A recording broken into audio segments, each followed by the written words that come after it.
Thank you. Thank you.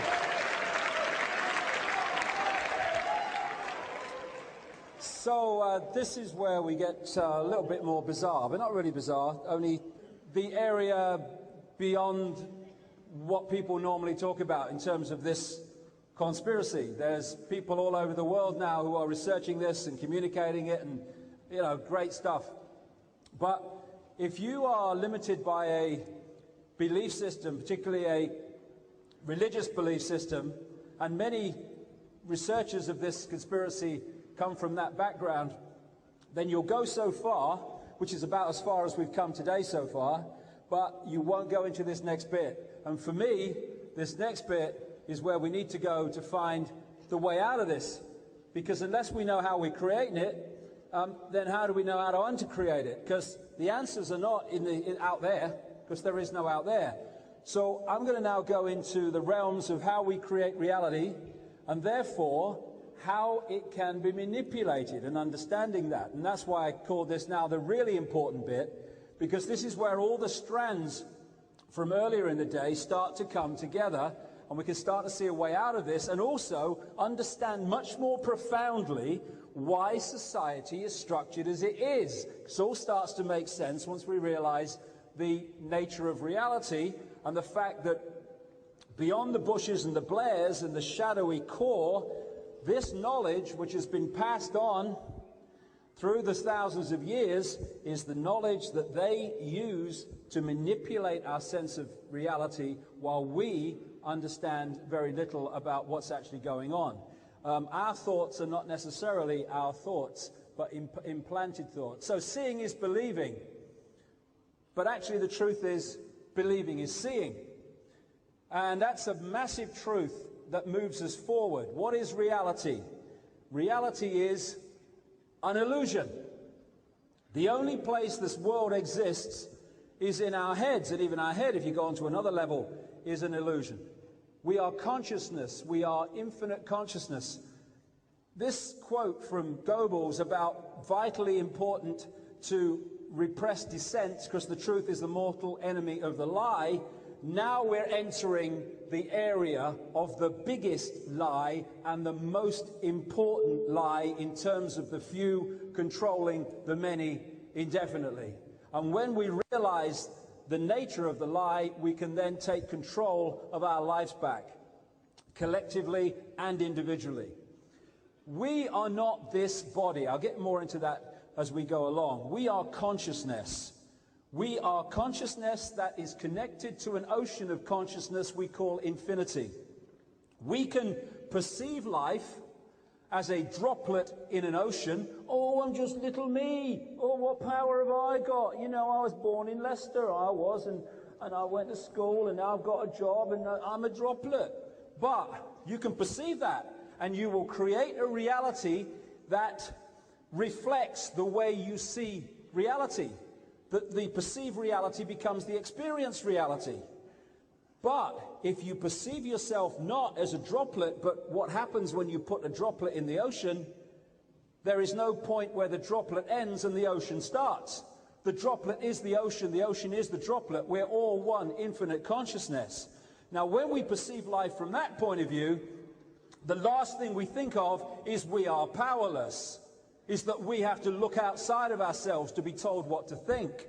And so the whole conspiracy, at its really profound foundation level, is to hold us in a bubble in which we are operating on a fraction of who we are, and they use the physical body, again I'll come into this in more detail, to be the block on us being multidimensional infinite consciousness that cannot be manipulated. We are energy, awareness. People call it consciousness. My favorite word is awareness. We're awareness.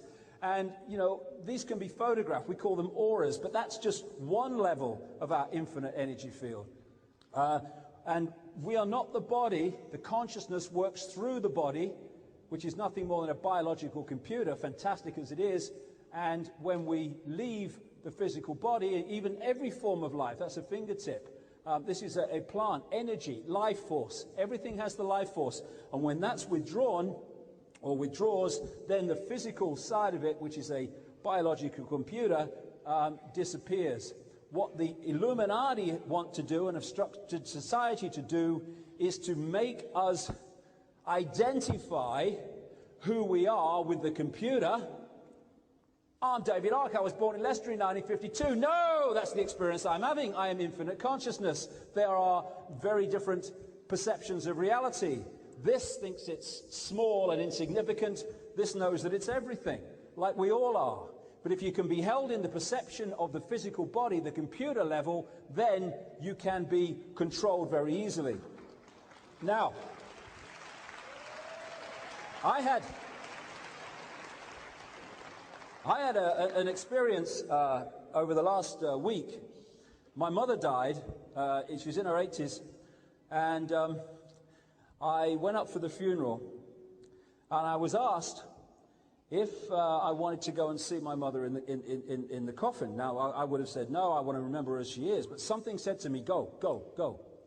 So I went, and there was my mother in this coffin, and next to her was a massive blown-up picture of her with a big smile on her face, sparkle in the eyes. And I looked at my mother in the coffin, and I looked at the picture. That had no life. That was full of life. That was my mother. That was the computer with my mother gone. And the difference between the two was so profoundly obvious. Because when we take a photograph of someone, the photograph also picks up these unseen levels of consciousness. The sparkle in the eye, the warmth, the vibration coming off you. It picks that up. And that life that was in that picture, that was in my mother for 80-odd years, was that part of her that withdrew. And I'm glad it did, because that computer was causing her endless pain and misery. That withdrew and is now back in the land of forever, the land of consciousness beyond human sight, for reasons I'll come to. And this is how we have been misled on purpose, so that we perceive who we are and who others are with a physical form, when that's not what they are at all. Do we perceive people on the moon in spacesuits as being spacesuits? No, we perceive them as what is in the spacesuit. That is the difference between the two. And my mother is still alive, because she cannot be anything but alive, because she is infinite consciousness that cannot be destroyed.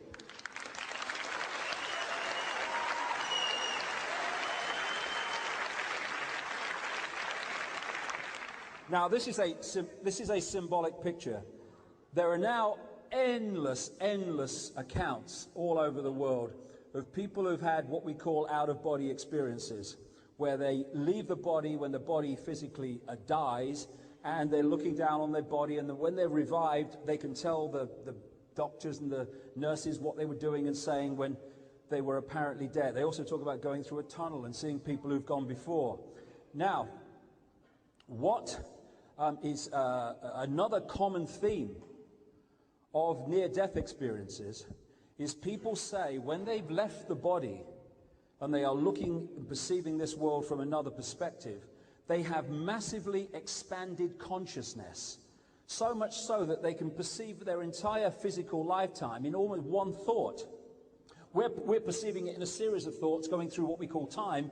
They're just perceiving it all in one thought, something that they couldn't even conceive doing when they were in the physical body. And what this physical body does is it limits the vision and perspective of consciousness. And we start to identify who we are with this physical world and with this physical body. Now, if you control the information that this level of us is implanted with from cradle to grave, then if consciousness starts to identify with the physical body as who it is, and disconnects its perception of being interdimensional and infinite, then it's going to get its information to get a fix on who it is and what's happening in the world through this information. It's not going to get it from out here through intuition, through knowing. It's going to get it from here. So if they can control that, they are literally programming a computer to see the world in the way that they want us to see it.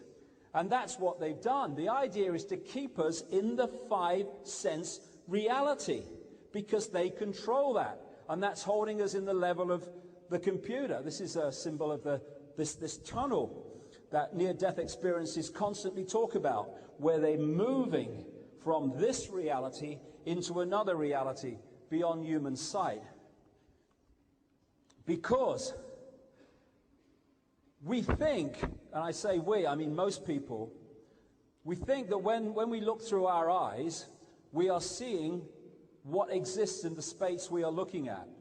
In fact, we are seeing through physical sight an infinitesimal fraction of what exists in this space.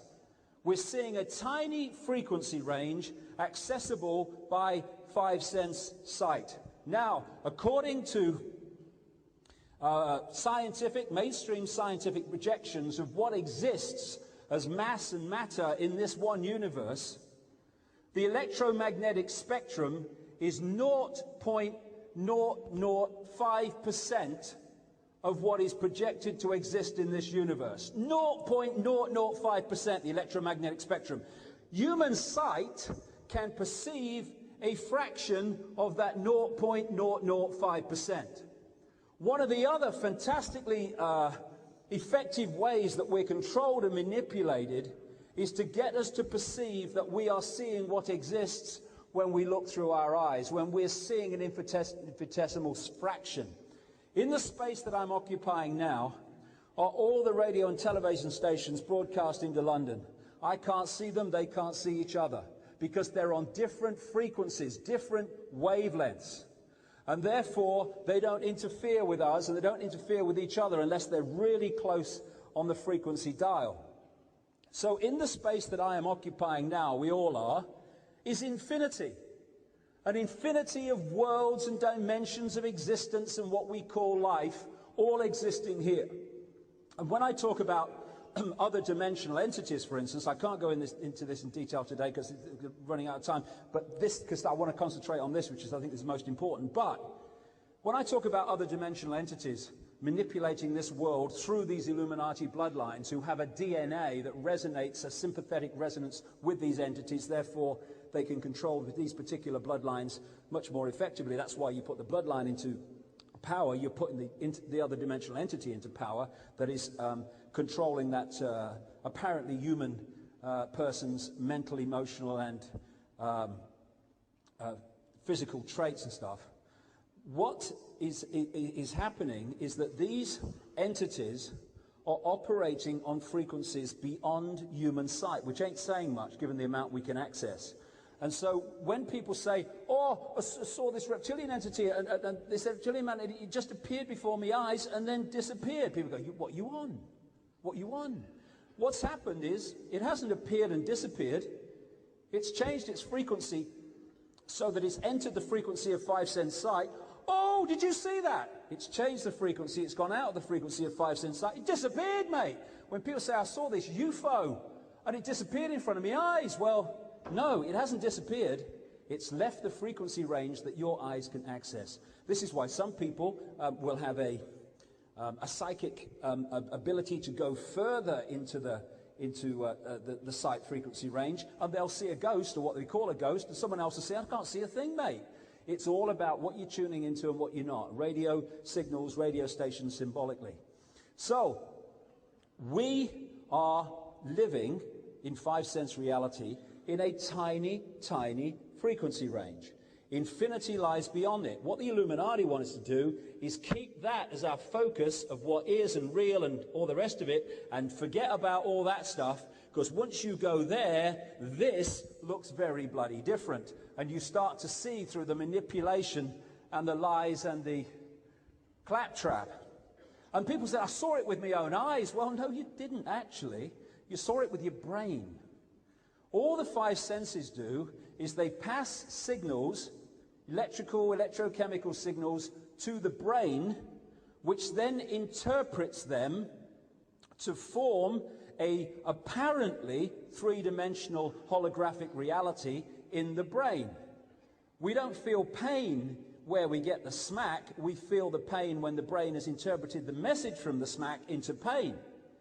And it's the same with all the senses. We are constructing our reality in terms of what appears to be out here is actually in here. And as psychological research and other research has shown, we construct that reality from all this information that we receive on the basis of what we believe. On a simple example of that, I've seen television programs where they put two people together who have a really, really preconceived idea about each other. Because this world's controlled by preconceived ideas, beliefs, imposed beliefs, most of them. And what they do is they get them to talk to each other.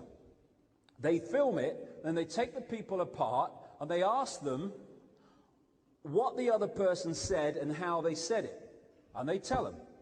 They then play the original chat back, and these two people are shocked. Because when they look at it again, what the person said, and especially how they said it, was completely different to how they perceived it. Why? Because research has shown, psychological research and all this stuff that they do in these laboratories with, you know, testing mental and emotional reactions, that we edit up to and sometimes 50% of the information we receive to make it fit our perceived reality. We put things in that aren't there.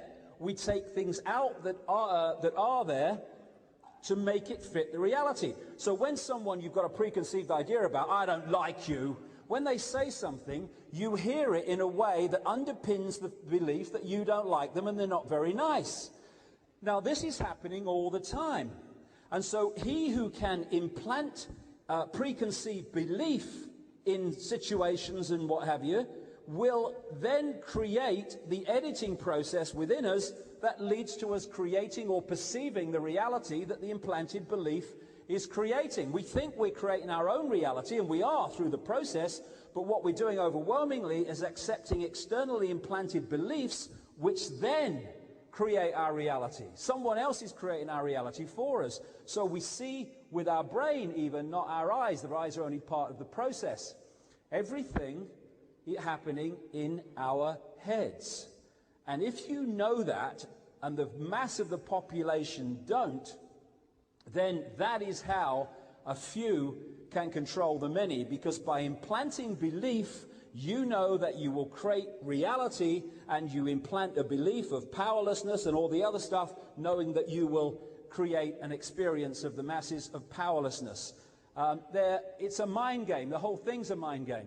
Like I say, you know, tricking the brain is a piece of cake in terms of getting it to see things that aren't real. I mean, this, like I said right at the start, these are actually flat pictures on pavements that appear incredibly three-dimensional, because the brain's being tricked to believe that that's what it is because of the way they're created. This man's a bloody genius at it. Looking at these pictures, all on a flat, bloody surface. It's incredible. Now, some people's brains will perceive this as 7 sections. Some people will perceive it as a box. And again, we'll just interpret reality in relation to how we perceive it. And it won't be the same, even though it's the same thing. These red-purple colors in the 2 lines are exactly the same color. Exactly the same color. They look different because of the way they're presented in terms of other colors, and so the brain perceives them as different shades, even though they're exactly the same shade.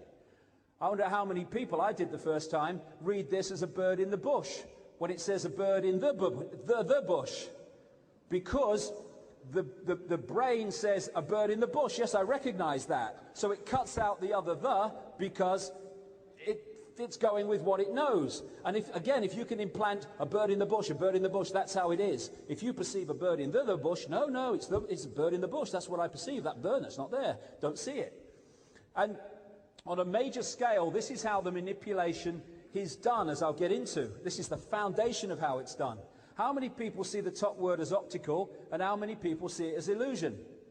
How many people see the bottom word as good, and how many people see it as evil? Because both words are there in both examples.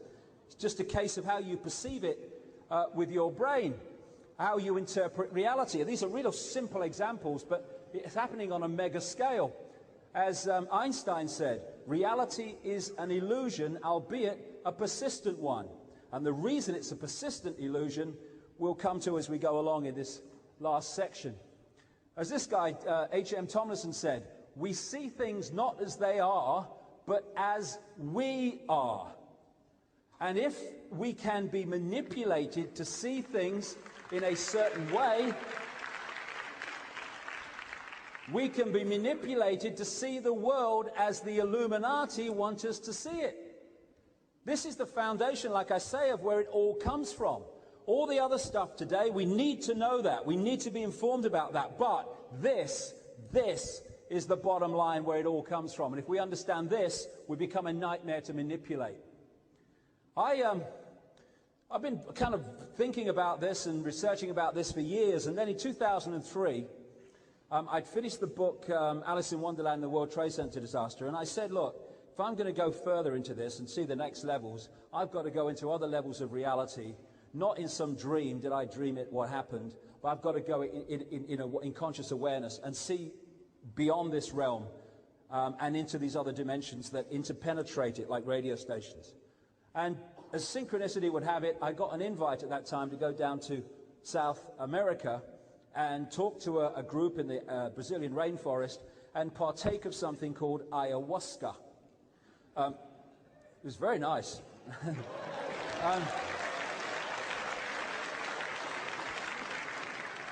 And I took this stuff. I could have taken it 4 times. I took it twice. That was enough for me. And over 2 nights, I went into another state of consciousness. And especially on the second night, for 5 hours, this voice took a female form, but, you know, it's just that form. We are infinite consciousness, male, female, the whole thing. It talked to me as loud as I'm talking now for 5 hours about the nature of reality and the fact that it's all an illusion.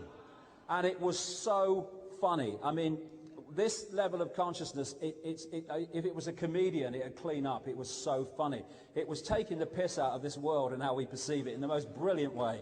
Anyway, what it said was when it opened up, it said over and over again, it said, all you need to know is this: infinite love is the only truth.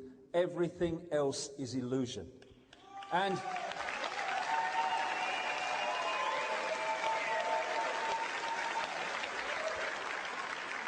put another way, everything being one infinite awareness is the only truth. Everything else is the imagination of that awareness made manifest.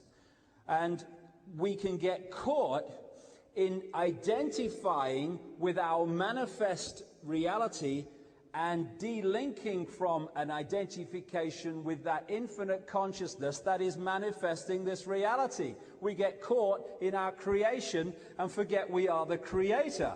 That's what we've done here. We've got locked and identified with what we are creating and what we're experiencing instead of what we are. So, the illusion and the nature of the illusion is one, if not the most important secret truth that has been passed on the top level of the secret society network, taken from that ancient society, global society that understood the nature of reality, and it has been passed on ever since through that structure, while sucking it out of circulation by ridiculing it, by condemning it, by saying it's the devil, and using mainstream religion to destroy it in the public domain because the devil is involved in this stuff. And this is how it has worked, and we've lost an identification with who we are. Oneness, infinite consciousness expressing itself through this at this time and through everything else. We are not individuals in that sense. There is not a vacuum between us. There is an energy field. We are all one. The Illuminati want us to identify with division, because in perceiving division, we perceive this to be who we are. And that's why the whole pressure, you look at society, you look at the whole gamut of it, all the advertising, all the communication, everything, it is making us and it is enticing us with 5 sense reality. It's all about what we can see, entertainment, what you can taste, oh, isn't it lovely, what you can touch, oh, she's nice, and all this stuff. It's all about 5 senses. It's not there's anything wrong with that. It's a lovely experience. I've tried it. You know, it's good. But if that is our entire perception instead of that is me having an experience, but I am infinite.